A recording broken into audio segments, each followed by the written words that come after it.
type of these fundamental waves. Second type to achieve this wavelength converters is optical gating. Optical gating uses the fixed input and variable output. Okay, it uses fixed input. In before this we discuss optoelectronic uses variable input and fixed output. It will optical gating uses fixed input but variable output, and it also uses semiconductor optical gating. Semiconductor optical gating, optical laser, and it also uses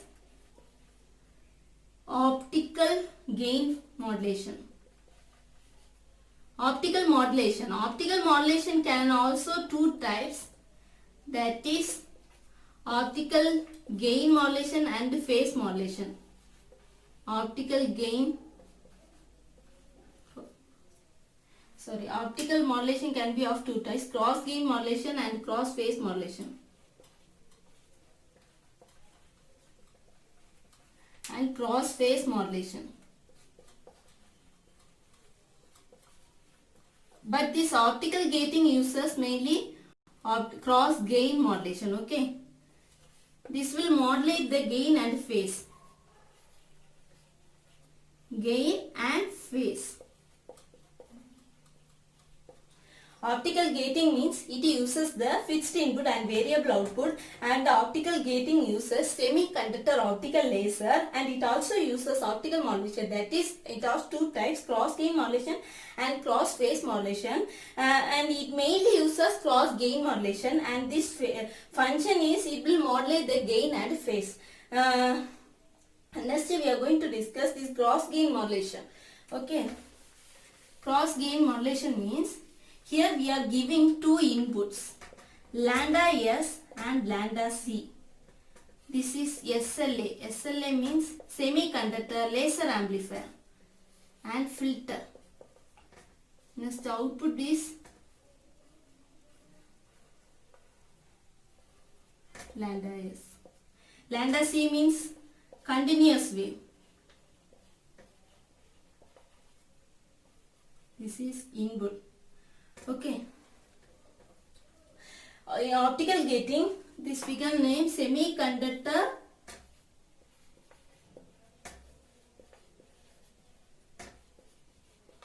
laser amplifier.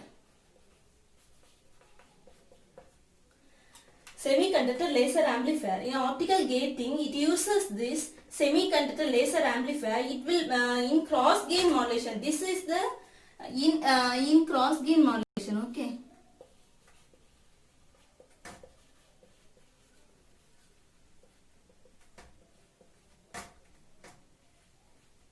In cross gain modulation, semiconductor laser amplifier is used. It will mix these two, that is lambda S and lambda C. Lambda S means input signal.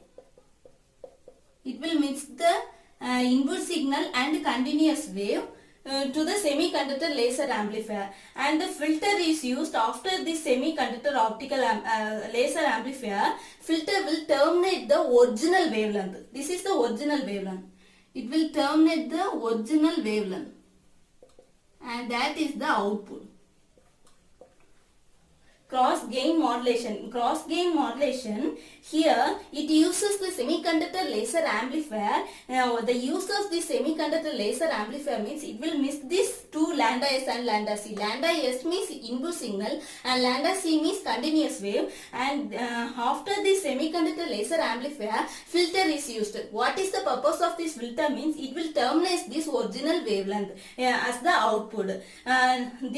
These two lambda S and lambda C may be two signals may be counter propagation, that is propagating in opposite direction or same direction.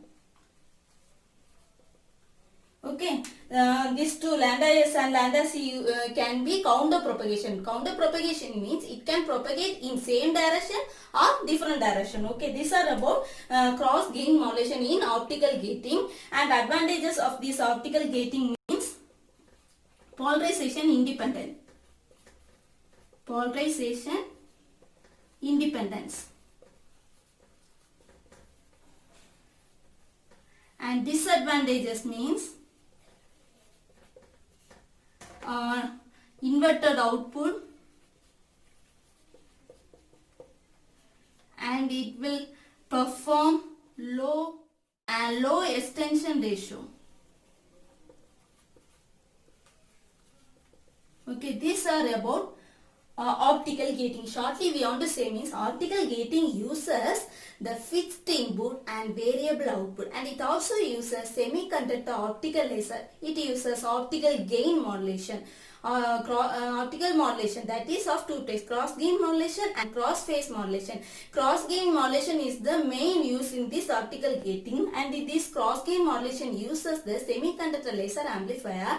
The use of the semiconductor laser amplifier means it will mix the two input signal, that is lambda S and lambda C. Lambda C means continuous wave. These two will be mixed in the semiconductor laser amplifier, and next to the semiconductor laser amplifier, filter is used. This filter will terminate the original wavelength, and that is the output.